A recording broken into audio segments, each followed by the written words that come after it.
You know, some of the people who hate us in the NSM, the non-Sun media, say we're tabloidy, we're not serious. Well, you know, the irony there is this whole RoboCall scandal is the worst tabloid journalism around. In fact, it comes from a journalist named Glenn McGregor, formerly of a gossip magazine called Frank Magazine. And joining us now from Ottawa to talk about this is an expert on many things, including Glenn McGregor and Frank, our friend Brian Lilley. Hey, Brian, welcome to the show.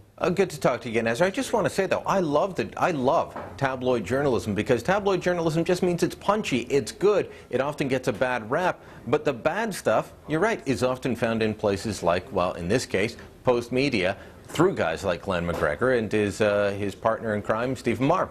You're exactly right. I mean, I love tabloid journalism. It basically means it's a small paper you can hold and open like that, and it's fun and punchy, but it's accurate. Tabloid journalism is sexy and exciting, but it's accurate. Yeah, it's got to be accurate. Not so much so with Glenn McGregor's scandal du jour. Tell me about it. Now, this story about robocalls has gone crazy in the NSM, the non-Sun media, but you actually looked at the primary document, the Elections Canada document, and you found a sentence in there that Glenn McGregor and the, quote, respectable media have not talked about. Can you read it to me right now? And let me just say off the top, I think that there's something here in this robocall scandal, but I don't think it's the huge scandal with 62 ridings and the entire election being called into question. Those are the types of allegations being made. So I got the original source documents that McGregor and Marr used for their story from Elections Canada. Now, we're looking at that document right now, but you found a sentence that I have seen printed nowhere. Page 3, they say, there was no conduct reported that would bring into question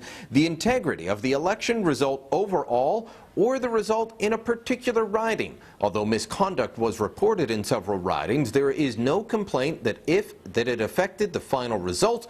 There is some speculation in the media that the dirty tricks may have affected the result in some close contests. All of this is in this document, which, by the way, Ezra, I posted at the blog. It's at lillyspad.ca. I posted the whole release from Elections Canada so that anyone can go on and see. They don't have to trust me that I'm quoting accurate. You don't like me? That's fine. I know lots of people don't. Go on, read the document. They do talk about the fact that there were calls put into Guelph, that they had to go on election day onto local radio and say, if you got one of these calls, ignore them. We all knew that back on May 2nd. We talked about that on the air, May 2nd. I'm showing some footage right now of robots. They are terrifying sometimes. Sometimes they can be very friendly, but I think that's why this is so sexy, because it's got a sexy name, RoboCall. RoboCalling is just another way of, you know, saying those automatic dialers. But I think that the combination of a lot of very crafty reporting, of selective reporting, the word robot, the technological aspect of these automatic calls, and frankly, the fact that the NSM, the non-Sun media, hates the Conservatives so much and wants to discredit their win in the election, I think that's all this is. This is them wanting another do-over, just like the separatist NDP Liberal coalition tried for a do-over in 2008. I think there's something to the fact that some idiot probably was involved in doing stuff they shouldn't. Guess what? It happens every election in every party, and it looks like somebody might get caught this time. Robots are terrifying, So far, that's one riding, though, Ezra, and we don't have evidence on the rest. Democracy is not in peril, and this will happen again in the future. Mark my words.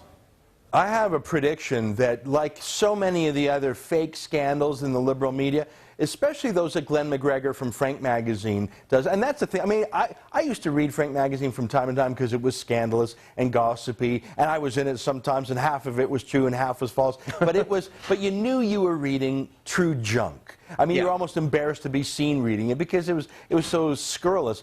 But Glenn McGregor has found himself now working for the Ottawa Citizen, which is a respectable newspaper, and through the Citizen, it's pumped into the rest of the chain, and he is being turned into a hero. Now, he's despised by many people in the rest of journalism because his way of doing journalism is so dumpster divey. But in this case, they're willing to forgive him his dumpster diving instincts because he's going after the Tories, and so they love him. That's the NSM for you. And this happened in his last big, huge scandal of democracy being attacked, and that was the so-called in-and-out scandal, which ended with some administrative charges. You would have thought that the Conservatives had broken every election law in the book the way the reporting was going at the time, and it was people like myself and John Ivison going, hold on, wait a minute, have you read the actual law? Here's what the law says. In the end, it wasn't what McGregor and the rest of that pack mentality that you and I talked about at Freedom Weekend, that pack mentality takes over. It's taken over here. Let's calm down a little. Let's look for facts. Let's look for evidence. And if we find some and we find a guilty person, prosecute them. But right now, it's allegations not supported by fact for the most part. Brian Lilley, you're so right. Folks, go to lillyspad.ca. We just had the website on the screen there. Check out this document yourself and look at that sentence Brian read. There was no evidence whatsoever, either in the general election or any riding, of any result being tampered with. That's the truth that you will not find in the NSM. Brian, thanks for coming on the show. Thank you. Folks.